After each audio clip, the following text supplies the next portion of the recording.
আকাশ তোমার বাতাস। নমস্কার, আমি সৌমিত্র চট্টোপাধ্যায়। অনুষ্ঠান তোমার আকাশ তোমার বাতাস।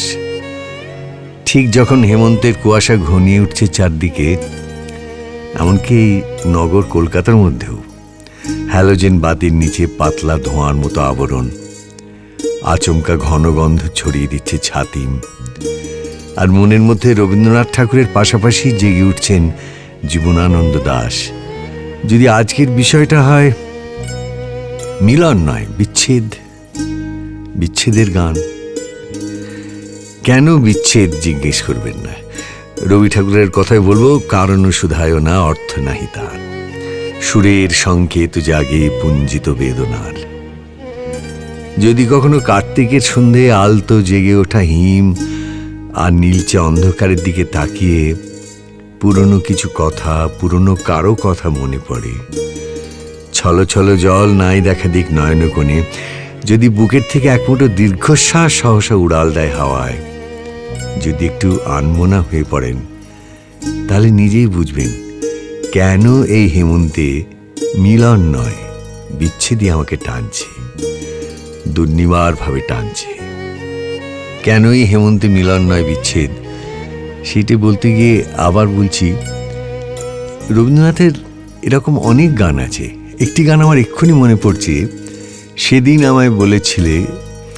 এই গানটির মাঝখানে গিয়ে কিন্তু প্রায় অমোঘ অনিবার্য টানে হেমন্ত এসে যাচ্ছে।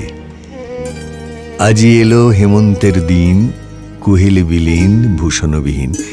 সেই গানটার ভেতরে এই অনুষঙ্গটা আছে। বিশেষ করে যেন হেমন্তকালই মানুষের এই বিচ্ছেদ বেদনা, মানুষের এই বিরহ কাতরতা, এটা যেন অন্যভাবে আবার প্রকাশ পায়। হয়তো বর্ষায় আরেক রকম, কিন্তু বর্ষায় পাওয়ার আকুলতা, পাওয়ার আরতি সেই সেই সেই বিচ্ছেদের মধ্যে যেন জড়িয়ে থাকে। এখানে একটা অমোঘ অনিবার্য বিচ্ছেদকে যেন খুঁজে পাওয়া যায়। বেথিকা কাব্যগ্রন্থের দুটি কবিতার মধ্যে ভাবনার আশ্চর্য মিল দেখা যায়। এই ঘটনা অভিনব কিছু নয়, তবে 1340-এর 16ই জ্যৈষ্ঠে লেখা বিচ্ছেদ এবং 6ই আষাঢ়ে রচিত দুঃখী, এই দুটি কবিতার গভীরে যেন অন্য এক ধ্রুবপদের মুখচ্ছবি ভেসে ওঠে। দুই লেখার মাঝখানে গ্রীষ্মদিন গড়িয়েছে বর্ষায়, তবে কবিতা থেকে সরেনি নিঃসঙ্গতার সন্তাপ। এই নিঃসঙ্গতায় যত না বিরহ, তার চেয়ে বেশি বিচ্ছেদ। এই বিভাজনটি লক্ষণীয়।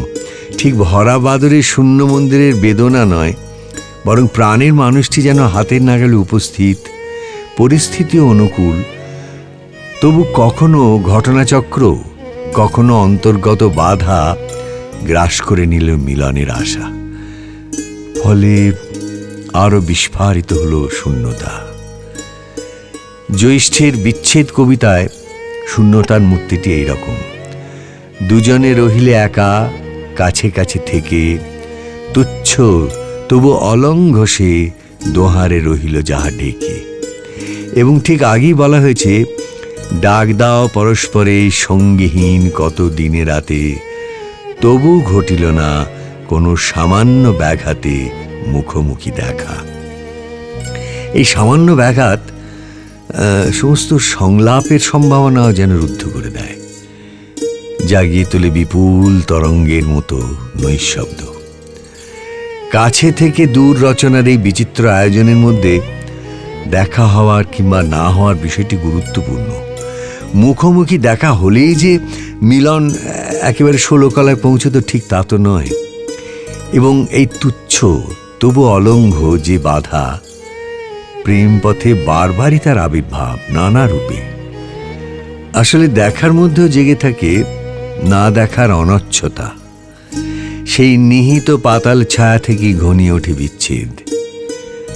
মাঝে কিছু রেখো না, থেকো না দূরে বলে অন্য একটি গানে, প্রচলিত ধাঁচ মেনে বললে পূজার একটি গানে যে আরতি, সেটাই আবার ফিরে আসে এই মানুষই ভালোবাসার বৃত্তে। এবং জ্যৈষ্ঠের এই কবিতার মধ্যেও যেন গোপনে জেগে থাকে সেই একই আরতি, থেকো না দূরে। নিকটে থেকেও দূরে থাকার বোধ স্মরণীয় হয়ে দেখা দিয়েছিল একটি গল্পে, বর্ষা রাতের গল্পে। যৌবনে গ্যারিবাল্ডি হতে চেয়ে শেষ পর্যন্ত এক গ্রাম্য স্কুলের সেকেন্ড মাস্টার হয়েছিল যে ব্যক্তি, সেই অখ্যাত জনেরই একটি রাত্রির কাহিনী। কেউকেটা হওয়ার অদম্য বাসনায় একদা বাল্যসখী সুরবালাকে উপেক্ষা করা গিয়েছিল সহজেই। তবে ভগ্ন হৃদয়ে গ্রামে পড়াতে গিয়ে যখন দেখা গেল সেদিনের সেই কুঁড়ি বালিকা আজ ফুল্ল কুসুমিত এবং এক সম্পন্ন মুক্তারের ঘরণী, তখন সেকেন্ড মাস্টারের হৃদয়ে ঢেউ দিল পুরনো বেদনা। এমন অবস্থায় কর্মোপলক্ষে মুক্তারটি যখন শহরে, এক রাতে তুমুল বৃষ্টি নামল। এ রাত্রে ঘুমাইবার চেষ্টা করা বৃথা। মনে পড়িল এই দুর্যোগে সুরবালা ঘরে একলা আছে। আমাদের স্কুল ঘর তাহাদের ঘরের অপেক্ষা অনেক মজবুত। কতবার মনে করিলাম তাহাকে স্কুল ঘরে ডাকিয়া আনিয়া আমি পুষ্করণীর পাড়ের উপর রাত্রি যাপন করিব, কিন্তু কিছুতেই মনস্থির করিয়া উঠিতে পারিলাম না। রাত্রি যখন 1টা-1:30 হইবে, হঠাৎ বানের ডাক শোনা গেল। সমুদ্র ছুটিয়া আসিতেছে। ঘর ছাড়িয়া বাহির হইলাম, সুরবালার বাড়ির দিকে চলিলাম। পথে আমাদের পুষ্করণীর পাড়, সে পর্যন্ত যাইতে না যাইতে আমার হাঁটু জল হইল। পাড়ের উপর যখন উঠিয়া দাঁড়াইলাম, তখন দ্বিতীয় আর একটা তরঙ্গ আসিয়া উপস্থিত হইল। আমাদের পুকুরের পাড়ের এক একটা অংশ প্রায় 10-11 হাত উচ্চ হইবে। পাড়ের উপর আমিও যখন উঠিলাম, বিপরীত দিক হইতে আরেকটি লোক উঠিল। লোকটি কে তাহা আমার সমস্ত অন্তরাত্মা আমার মাথা হইতে পা পর্যন্ত বুঝিতে পারিল, এবং সেও যে আমাকে জানিতে পারিল তাহাতে আমার সন্দেহ নাই। তখন প্রলয়কাল, তখন আকাশে তারার আলো ছিল না এবং পৃথিবীর সমস্ত প্রদীপ নিভিয়া গেছে। তখন একটা কথা বলিলেও ক্ষতি ছিল না, কিন্তু একটা কথাও বলা গেল না। কেহ কাহাকেও একটা কুশল প্রশ্নও করিল না। কেবল দুইজনে অন্ধকারের দিকে চাহিয়া রহিলাম। পদতলে গাঢ় কৃষ্ণবর্ণ মৃত্যু স্রোত গর্জন করিয়া ছুটিয়া চলিল। এক রাত্রি গল্পে অন্ধকার এবং ঝঞ্ঝার মধ্যে এই মৌন শেষ পর্যন্ত সেকেন্ড মাস্টারের কাছে এক ধরনের খঞ্জ সান্ত্বনা আনলো বটে। তবে এখানে দুতরফের গভীর নীরবতাটাই লক্ষণীয়। ঝড়ের আঁধার যখন বাইরে নিয়ে এসেছে অন্তরের উচাটন, মৃত্যুস্রোত মুছে দিয়েছে সমাজ সংসারের ছক, তখন সারা বিশ্বের অগোচরে সামাজিক ব্যবধান পিছনে ফেলে আবার পুরনো বাঁধনের কাছে ফেরাই যেত। সেই ফিরে আসা সম্ভব হলো না বটে। তবে 1299 সনের জ্যৈষ্ঠে লেখা এই গল্পে সমূহ ধ্বংসের পটে হঠাৎই কাছে এসে পড়া দুটি পূর্ব পরিচিত প্রাণ এবং তাদের অন্তর্গত দূরত্ব যেন ফিরে এলো 41 বছর পরে একটি কবিতায়। দুইজনে পাশাপাশি যবে রহে একা, তার চেয়ে একা কিছু নাই এ ভুবনে। দুজনের জীবনের মিলিত অঞ্জলি, তাহারই শিথিল ফাঁকে দুজনের বিশ্ব পড়ে গলি। কবিতার নাম দুঃখী, রচনাকাল 1340 আষাঢ়। প্রেমের মাঝে ব্যবধানের এই নিবিড় বেদনাতে কোনো পুলক নেই। এখানে নিঃসঙ্গতা গিলে ফেলে যাবতীয় কথাবার্তার নির্মাণ এবং সকল সৃষ্টি। খেয়াল করলে দেখা যাবে এই এক রাত্রি গল্পের বেশ কিছু আগে ভানুসিংহ ঠাকুরের পদাবলী রচনার কিছু পরেই এই বৈষ্ণব অনুসঙ্গমা একটি গানে ছিল এমনই এক নিঝুম অনুভব, জগতে দোহে একা। গানের সূচনাটি ছিল মিত্রাক্ষরে মধুযামিনীর ঘোষণায়।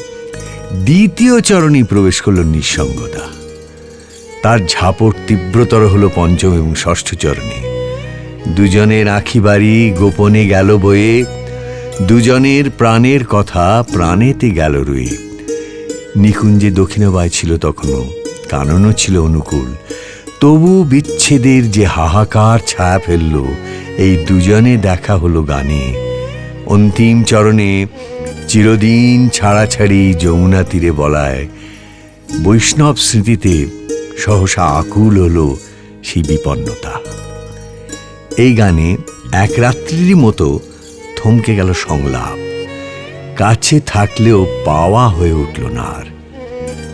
অন্য একটি গানে একবার পাছে বিনা গানেই মিলন বেলা ক্ষয় হয় বলে সুরের ধারায় সংলাপকে জাগিয়ে রাখতে চাওয়া হয়েছিল। সেখানে ছিল গান হারানোর শঙ্কা, আর সুর যদিও বা ভুলি, গান হারা সেই হৃদয়তলে অন্য কারো সঙ্গীত ছায়া ফেলবে এই সম্ভাবনাও তো আনে অন্য এক সান্ত্বনা। এখানে সে সান্ত্বনাও নেই। দুজনের সান্নিধ্যই হয়ে দাঁড়ায় দুজনের বিরহ। কখনো দেখা হয়, কখনো ঘটনাচক্রে দেখা হয় না। কিছু গান আবার এই দেখা হওয়া এবং না হওয়ার আবছা সীমান্তে দাঁড়িয়ে থাকে। যেমন এসেছিলে তবু আসো নাই জানায় গেলে। না আসাটিও যখন জানিয়ে দেওয়া যায়, সেই প্যারাডক্সই ফুটে ওঠে মধ্যবর্তী দূরত্বের, অর্থাৎ বিচ্ছেদের বোধ। শরীরে আগমনে যদি না আসার সংকেত থাকে, তাহলে আশা এবং না আসার মাঝের যাবতীয় সীমারেখা গুলিয়ে যাবে। একটি গানে পরবাসীর প্রতি ঘরে ফেরার ডাক, এখানেও সমীরণ অনুকূল, অথচ ডাক দিয়েছে যে সেই জানে এই আহ্বান ধুলোয় লুটবে। বহুদিন গৃহকোণ ছেড়েছিল এই গৃহহারা, অথচ প্রত্যাবর্তনের ডাক দেওয়ার লগ্নে বোঝা গেল নির্বাসন বাইরে যতটা, অন্তরেও ততটাই। মন সাড়া দেয়নি বলেই তুমি গৃহ ছাড়া, এই কথাটি জানিয়ে দেওয়ার সঙ্গে সঙ্গেই কি ব্যর্থ হয়ে গেল না একটু আগেই আভোগের আহ্বান, পরবাসী ফিরে এসো ঘরে?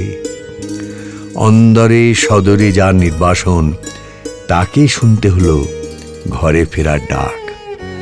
পরবাসীর অন্তরে এই ডাক পাঠালো কে, তার কোনো স্পষ্ট উল্লেখ নেই যদিও, তবু ভাবতে ইচ্ছে করে ঘরে ফেরার এই ডাকের মধ্যেই কি জেগেছিল না ঘর বাঁধার সম্ভাব্য আদল।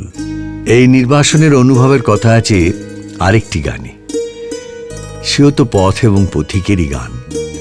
আগের গানে যেমন, এখানেও তেমনি দ্বিতীয় কোনো সত্তার বিবরণে ধরা থাকে তার বেঘর হওয়ার বৃত্তান্ত, ঘর ছাড়া হওয়ার বৃত্তান্ত।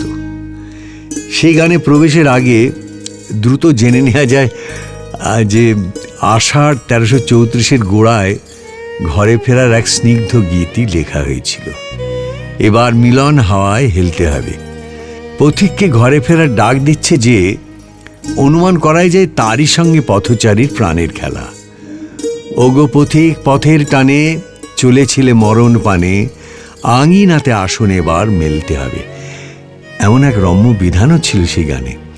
অথচ ওই আষাঢ়েই লেখা হলো আরেকটি গান, যেখানে আক্ষরিকভাবেই দেখা দিল সেই গভীর নির্জন। গানের শুরুতেই এক বিরোধাভাস, মুখপানে চেয়ে দেখি ভয় হয় মনে, ফিরেছ কি ফেরো নাই বুঝিব কেমনে।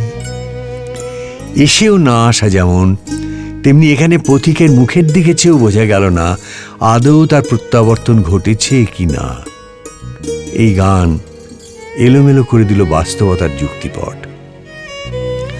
সশরীরে ফিরে এলে যে ফেরা হয় না, আসলে পার হতে হয় অনেক দূরত্ব, পেরোতে হয় নানা সাঁকো, ঘরে ফেরার আখ্যান তবেই সম্পূর্ণ হয়।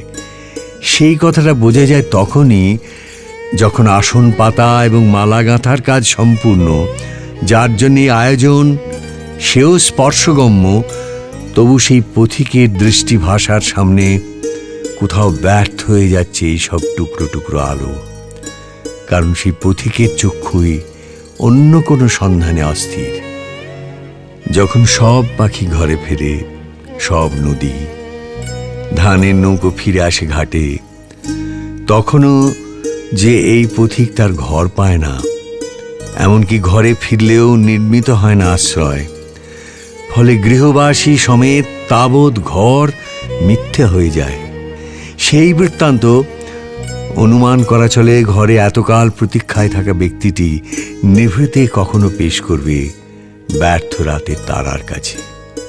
আপাতত কয়েকটি জিজ্ঞাসা চিহ্নেই জেগে থাকে যেন সেই বেদনা। আজও কি খোঁজার শেষে ফেরনি আপন দেশে, বিরামবিহীন তৃষা জলে কি নয়নে? এমন বিচিত্র বিচ্ছেদের উপরে যেন বিরোধাভাসী একটি কমেন্ট উঠে এলো ওই আষাঢ় 1334-এরই আরেকটি গানের অন্তিমে। বিরহের দাহ আজি যদি হলো সারা, ঝরিল মিলন রসের শ্রাবণ ধারা, তবুও এমন গোপন বেদনা তাপে, অকারণ দুঃখে পরাণ কেন দুখায় রে? মিলনের মাঝে এই বিরহ দাহ জয়ী হয়েও ভীরু প্রেমের একটা ছবি বটে, কিন্তু এই স্ববিরোধের লক্ষণে গৃহমধ্যে ফিরেছ কি ফেরনায়ের ঘনিয়ে ওঠা ভেদ চিহ্নটিও স্পষ্ট।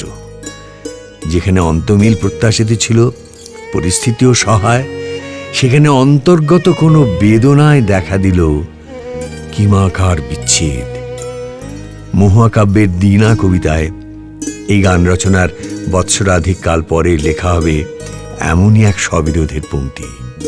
প্রিয়তম, আমি বিরহিণী পরিপূর্ণ মিলনের মাঝে, জেনেছি হৃদয়ে তুমি অচেনা, কোনোদিন ফুরাবে না পরিচয়, তোমারে বুঝিব আমি করি না সে আশা, কথায় যা বলো নাই আমি যে জানি না তার ভাষা।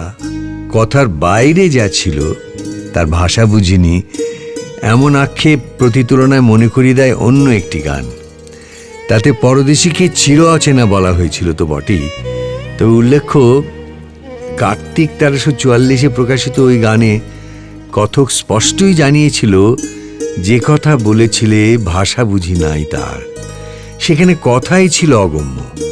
আর এখানে এই কবিতায় অন্তত আভাস রইল, বাক নিরর্থক হয়ে পড়েনি সম্পূর্ণত।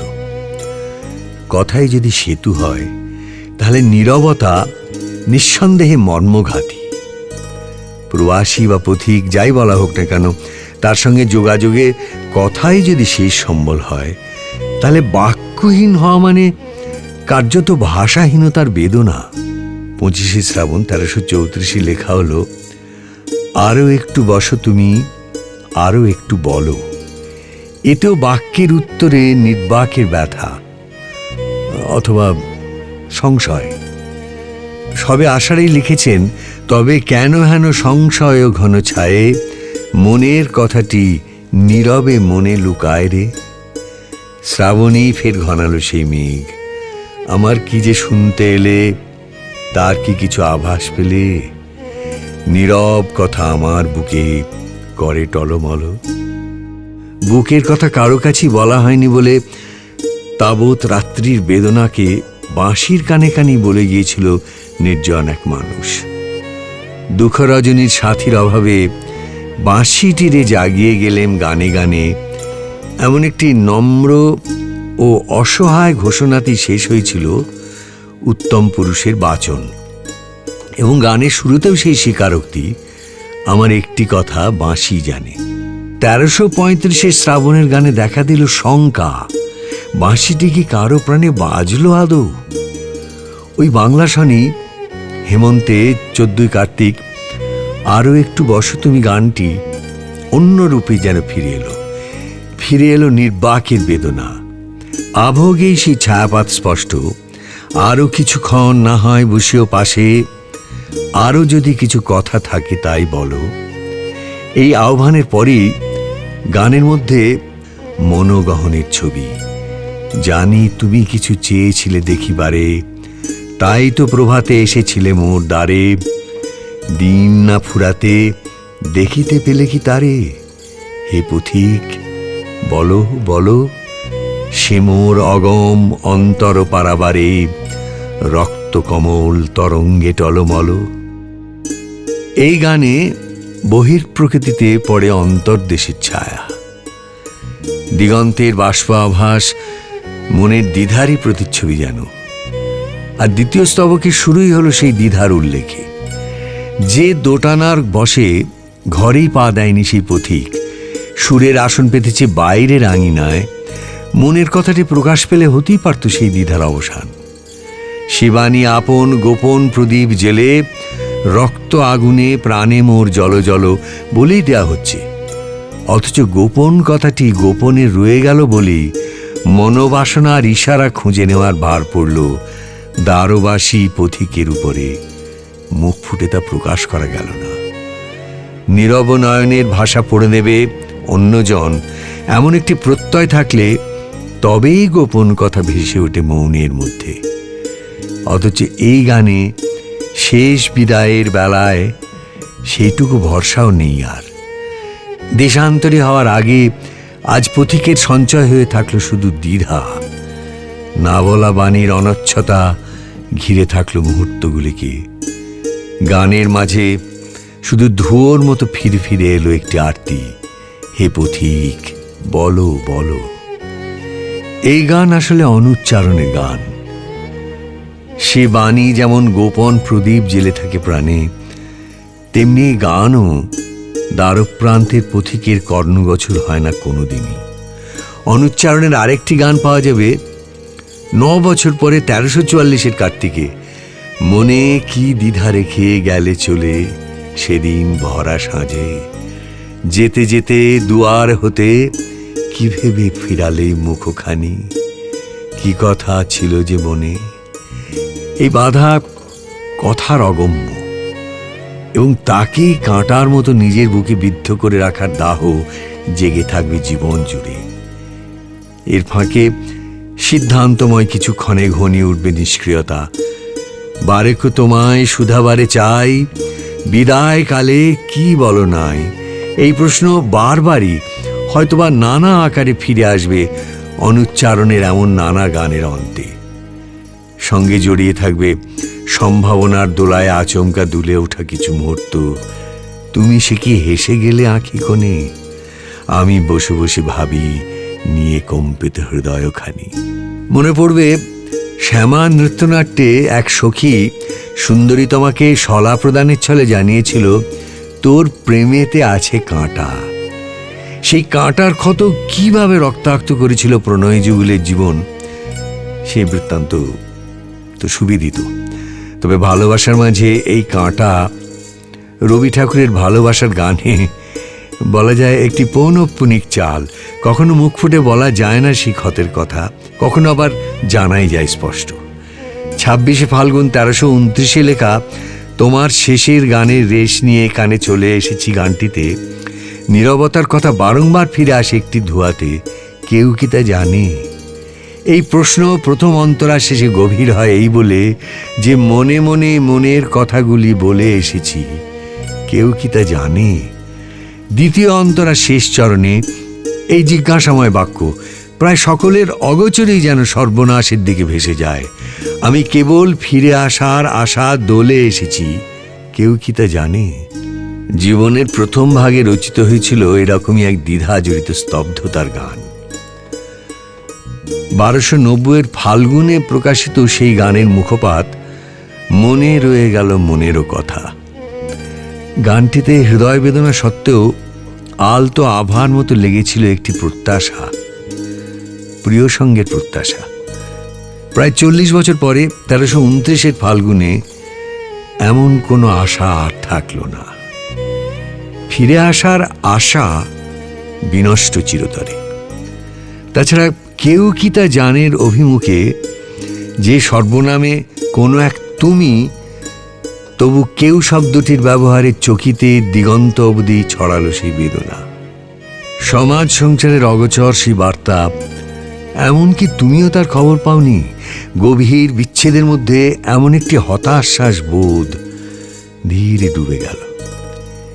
এই গান লেখার 1 মাসও কাটেনি, রবীন্দ্রনাথ লিখলেন আরেকটি বিচ্ছেদের গান। কোনো দোলাচল, কোনো আড়াল নেই। পাখি এবং চাঁপার কথোপকথনে দুপক্ষই জানালো তাদের মনোভাব। 8 বছর আগের এক বসন্তে 23 ফাল্গুন 1321 লেখা হয়েছিল স্তব্ধ চাঁপার তরুর কথা। সেই গানে দৃশ্যত উচ্ছল নদীর বিপরীতে চাঁপা জানিয়েছিল তার গভীর চলার কথা। বলেছিল, আমার চলা নবীন পাতায়, আমার চলা ফুলের ধারা। 8 বছর পরে 1329-এর গানেও চাঁপার একটি চলার কথা থাকলো। সেই যাত্রা 1 বছর নয়, বরং অন্য কারো সঙ্গসুধায় দ্বিবচন। তবে পাখি যতই চাঁপার অনুরাগী হোক, চাঁপার অভিসার কিন্তু কোনোভাবেই পাখির সঙ্গে নয়। পাখি যখন ভালোবাসায় আকুল, চাঁপা নিষ্কম্পভাবে জানালো তার চলা যে কোন মাত্রায় বাঁধা, পাখি সে কথা কোনোদিনই বুঝতে পারবে না। এমন নয় যে কোনো চলা নেই, গান নেই, অথচ পাখির কাছে সেই বার্তা পৌঁছবে না কোনোদিনই। তাই পাখি যখন বলল, প্রাণ ভরে আমি গাহি যে গান, সারা প্রভাতের সুরের দান, সে কি তুমি তবে হৃদয়ে লও, কেন তুমি হেন নীরবে রও? চাঁপার জবাব সংক্ষিপ্ত এবং মর্মঘাতী, যে আমার গাওয়া শুনিতে পায়, নহ নহ পাখি সে তুমি নও। পাখি আর চাঁপার গানে দুজনের যথেষ্ট কাছাকাছি, অন্তত স্থানিক দিকে, তবু মনোভূমে তাদের মধ্যে দূরত্বের শেষ নেই। আশ্চর্যই লাগে, 3 বছর পরে 1332-এর ফাল্গুনের লেখা আরেকটি গানে প্রেমের মাঝে এই একপাক্ষিকতার নিষ্ঠুর ছবি ভেসে উঠবে ফের সেই পাখি এবং ফুলের যুগ্মকে। সেখানে চাঁপা যেন কুসুম হয়ে ফিরে এসেছে, রূপান্তরে এবার পাখিই তার বাঞ্ছিত। সমস্যা ঘটায় পাখির অনুপস্থিতি। হাওয়ায় হাওয়ায় মাতন জাগে, পাতায় পাতায় নাচন লাগে গো, এমন মধুর গানের বেলায় সেই শুধু রয় বাকি। যে 1329-এ পাখি চাঁপার গান, সেই শনি 20 আষাঢ় লেখা হয়েছিল, একলা বসে একে একে অন্য মনে পদ্মের দল, ভাষাও জলে অকারণে। প্রথম এই চরণে নিশ্চিতভাবেই থেকে যায় প্রেমের আলতো মুখচ্ছবি। দ্বিতীয় পংক্তিতে সেই রোমান্টিকতা যেন নিহত হয় অভূতপূর্ব এক আক্ষেপে। হায় রে, বুঝি কখন গেছো তুমি ভুলে, ও যে আমি এনেছিলেম আপনি তুলে, রেখেছিলেম প্রভাতে ওই চরণ মূলে অকারণে। একদা প্রিয়া যে আমার তরুমূলে ফুলো সাজে বসেছিল, সেই নিভৃত স্মৃতি ভুলে যাওয়াকে কেন্দ্র করে লেখা হয়েছিল একটি স্মরণীয় গান। 5 বছর আগেই 1324-এর কার্তিকে প্রকাশিত সেই গানে দাবি ছিল, প্রিয়ার বিস্মরণ ঘটলেও প্রকৃতির চিরন্তনতায় যেন জেগেই আছে সেই প্রেমের কথা। সেটা যে বহে নদী নিরবধি, সে ভোলেনি, তারই যে স্রোতে আঁকা বাঁকা বাঁকা তব বেনি। তাতে অবশ্য মানুষের বিস্মৃতির কোনো অন্ত হয় না। 2 স্তবকে গড়া গানের প্রতি স্তবকে শেষেই তাই ফিরে আসে বিচ্ছেদ। শ্যামা যেভাবে দণ্ডিত বজ্রসেনের দণ্ডাদেশকে উত্তের শরীরে চালান করতে চেয়েছিল এবং এইভাবে বাঞ্ছিতকে গ্রহণ করতে চেয়েছিল নিষ্কলঙ্কভাবে, সেই নিষ্ঠুরতা অতুলনীয়। পাখি চাঁপার গানে যখন নহ নহ পাখি সে তুমি নও বলে জ্যোতিচিহ্ন পড়ে, তখন শ্যামা উত্তীয় আলাপের কথা মনে করে যেন গোপনে স্বস্তি হয় কিছুটা। এই স্পষ্ট অস্বীকরণে আঘাত যতটা, ততটা অবহেলা নেই। লাবণ্য তো গোড়ায় স্পষ্টই অস্বীকার করেছিল শোভনলালকে। আলাপের শুরুতে কাঁপা হাতে অধ্যাপক দুহিতাকে যে কাব্যছত্রগুলি উপহার দিত যুবক, সেই কবিতা কণার গোপন মৃদুল সংকেত ধরতে পেরেছিল সেই কন্যা। তবু শীতল কাঠিন্যে সে যেভাবে মুড়ে রাখল নিজেকে, সেই একখান পড়তে গিয়ে ওই পাখি এবং চাঁপার কথাই মনে আসে। শোভনলালের বেদনা 1344-এর কার্তিকে প্রকাশিত একটি গানে যেন আবার জেগে ওঠে। কালপর্ব অনুকূল, তবু অপ্রেমের দাহ লুকোনো অঙ্গারের মতো ছাই করে দেয় জীবন। প্রেমের বাদল নামে পারিজাতের গন্ধ ছোটে হাওয়ায়, তবু সেই গন্ধবেদুর বার্তা কি আদৌ পৌঁছয় অন্য প্রাণে? আস্থাইতে থাকে এই সংশয়, আমার প্রাণের মাঝে সুধা আছে, চাও কি? হায়, বুঝি তার খবর পেলে না। বুঝি অব্যয়ের বারবার প্রয়োগ জাগিয়ে রাখে এই সংশয়। বুঝি পারিজাত গন্ধের নাগালটি মিলল না, বুঝি আসরেতেও আশা হলো না। এইভাবে গানের সঙ্গে গড়িয়ে চলে সংশয়, যতক্ষণ না একেবারে অন্তিম চরণে সংশয়হীনভাবে পূর্ণ হয় বিচ্ছেদ। আজ ঝুলন দিনে দোলন লাগে, তোমার পরাণ হেলে না। এই গানের 2 বছর পরে 1346 ভাদ্রে প্রকাশিত একটি গান একই বেদনাকে ধরে রাখলো এমনই এক সাক্ষাতের বৃত্তান্তে। গানের প্রথম 2টি চরণই স্পষ্ট ইঙ্গিত অতিথি এবং গৃহবাসিনীর মনের তার ভিন্ন সুরে বাঁধা। এসেছিনু দ্বারে তব শ্রাবণ রাতে, প্রদীপ নিভালে কেন অঞ্চল ঘাতে বলে যে মুখপাত, সেই প্রশ্নাতুর বাক্যটি জেগে ওঠে বৈষম্যের অবয়ব। এরপর বিমুখ মুখের ছবির কথা বলা হয়, আসে হাহাকার, কেন দিলে না মাধুরী কণা, হায় রে কৃপণা। জানা যায় লাবণ্য লক্ষ্মীর লিপি ফাঁকি দিয়ে গেল এই শ্রাবণ রাতকে। অথচ সব ছাপিয়ে আঁচল দিয়ে প্রদীপ নেভানো নির্মম উদাসীনতাটুকুই জেগে থাকে। বোঝা যায় গভীরে বিচ্ছেদের অন্ধকার আছে বলেই আচমকা নিভিয়ে দেয়া হলো প্রদীপ। দ্বিতীয় চরণের কেনর উত্তর টুকরো টুকরো হয়ে ছড়িয়ে থাকে সমস্ত গান জুড়ে। প্রতি তুলনায় আরও একটি কবিতা, বিথিকা গ্রন্থের উদাসীন, সেখানেও কোনো বিশেষ ডাক পাঠানোর মুহূর্তে অন্নমনা ছিল উদ্দিষ্টজন এবং তার গৃহের দরজাও ছিল বন্ধ। তোমার সন্ধ্যা ছিল প্রদীপহীনা, আধার দুয়ারে তব বাজানো বিনা, তারার আলোক সাথে মিলি মোর চিত্ত, ঝংকৃত তারে তারে করেছিল নৃত্য, তোমার হৃদয় নিস্পন্দ ছিল। এই পর্যন্ত শুনে বোঝা যায় গৃহচারী এবং আগন্তুকের সেই দ্বন্দ্ব এখানেও ফিরে আসছে বিচ্ছেদের চেহারায়। বিচ্ছেদের গান জেগে ওঠে আর এক ধাঁচেও। সেই যে বিধিকারী একটি কবিতায় শোনা গিয়েছিল তাল কেটে যাওয়ার এক নিয়তিময় রূপ, তবু ঘটিল না কোনো সামান্য ব্যাঘাতে মুখোমুখি দেখা, সেই দৈবাত বিচ্ছেদ ঘনিয়ে ওঠে একের পর এক গানে। যেমন 1344 কার্তিকে প্রকাশিত গোধূলি গগনে মেঘে ঢেকেছিল তারা। গানের মধ্যেই গুঁড়ো একটি আখ্যান, আভোগ ফুরল একটি ঘোষক সরল বাক্যে, আমার যা কথা ছিল হয়ে গেল সারা। প্রথম অন্তরাতেই 2টি ভয়ঙ্কর চরণ আচমকা মাথা তোলে। অতঃপর হয়তো সে তুমি শোনো নাই, সহজে বিদায় দিলে তাই, আকাশ মুখর ছিল যে তখন ঝড়ো ঝড়ো বাড়ি ধারা। বিলীয়মান ক্ষীণ এবং দ্বিধাময় কিছু বাক্যের গায়ে ঝরে পড়েছে বৃষ্টির মত্ত প্রলাপ। সেই জলকোলাহলে হারিয়ে যাচ্ছে প্রেমের ভাষা। পরিণামে আসন্ন এবং নিশ্চিত হচ্ছে বিদায় কিংবা বিচ্ছেদ। সঞ্চারিত অন্ধকার নেমে আসে গানে। কথা ব্যর্থ হলে হয়তো চোখের ভাষায় গড়া যেত কোনো সেতু, সেই সম্ভাবনাও নষ্ট হলো আঁধারে। চেয়েছিনু যবে মুখে তোলনায় আঁখি, আঁধারে নীরব ব্যথা গিয়েছিল ঢাকি। এমন এক ভাগ্য হতো তমিশ্রা গিলে ফেলে দুর্লভ একটি সন্ধ্যা। সুযোগ সমাপ্ত হয় চিরকালের মতো। তাহলে কি সুর খুঁজে ফেরা ব্যক্তিটি বলবেন, মোর ভাগ্য তুরি এটুকু বাধায় গেল ঠেকি? সেও এমনই এক গান।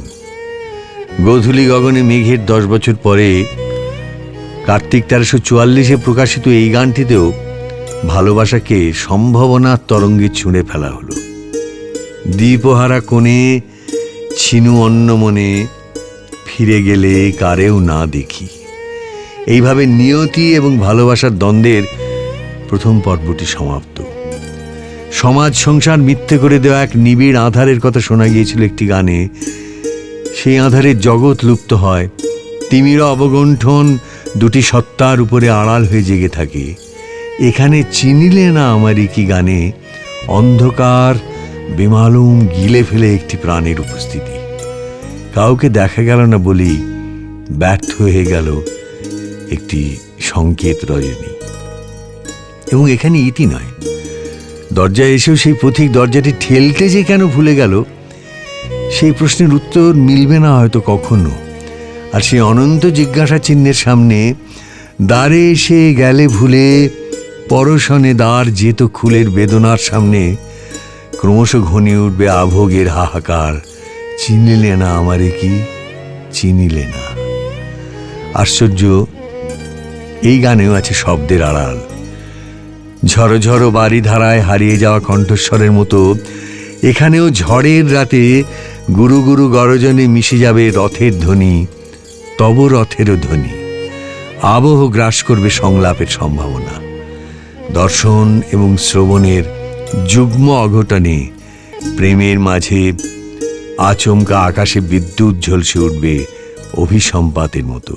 জাগরণের এই বিভাবরী, ঘুম আসার শঙ্কা, কখনো নিদ্রিতের আক্ষেপ গানে গানে ছায়া ফেলে। মাঝখানে গ্রন্থনার সূত্রের মতো জেগে থাকে বিচ্ছেদের বেদনা। কবিতার সামান্য ব্যাঘাত নানা আঙ্গিকে হনন করে প্রেমের মুহূর্তগুলিকে।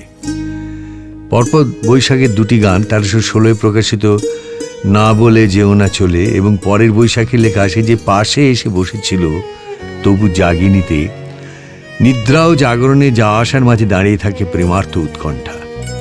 এখানে প্রেমাস্পদ নিকটে, তবু সর্বদাই জেগে থাকে সংখ্যা। ঘুমালে হারাই পাছে সে ভয়ে মরি, ফলে রাত্রি জাগরণ, ফলে চকিতে চমকি বধূ তোমায় খুঁজি। তবু ভয় পাছে শেষ রাতে ঘুম আসে এবং সেই ঘুমের ঘরে হারিয়ে যায় সে বাঞ্ছিত জন, তারই ভয়। আশ্চর্য, এই গানে সঞ্চারিত একবার স্বপ্নের প্রসঙ্গ নিয়ে এসেছেন রবীন্দ্রনাথ। থেকে থেকে মনে হয় স্বপ্ন বুঝি। এই স্বপ্ন প্রদোষ পাওয়া এবং না পাওয়ার এই গানে যেন অনন্ত বিভ্রমটি সঞ্চার করে। প্রেমের পরিণাম যখন গভীর সর্বনাশ, তখনই জেগে ওঠে এইসব গান। আর তাদেরই আয়নায় ধরা দেন অন্য এক রবীন্দ্রনাথ। তৎকালে আমাদের বিহ্বলতা, প্রেমের গানের মধ্যে তুমুল বিচ্ছেদ কিংবা ঘটনাচক্রে জেগে ওঠা শূন্যতা, তজ্জনিত বিভ্রান্তি, যাবতীয় সদর্থকতার বিলয়, এইসবের মাঝখানে নিভৃত অচেনা পুরে দেখা দেন রবি ঠাকুর, বিচিত্র আনন্দের রবি ঠাকুর।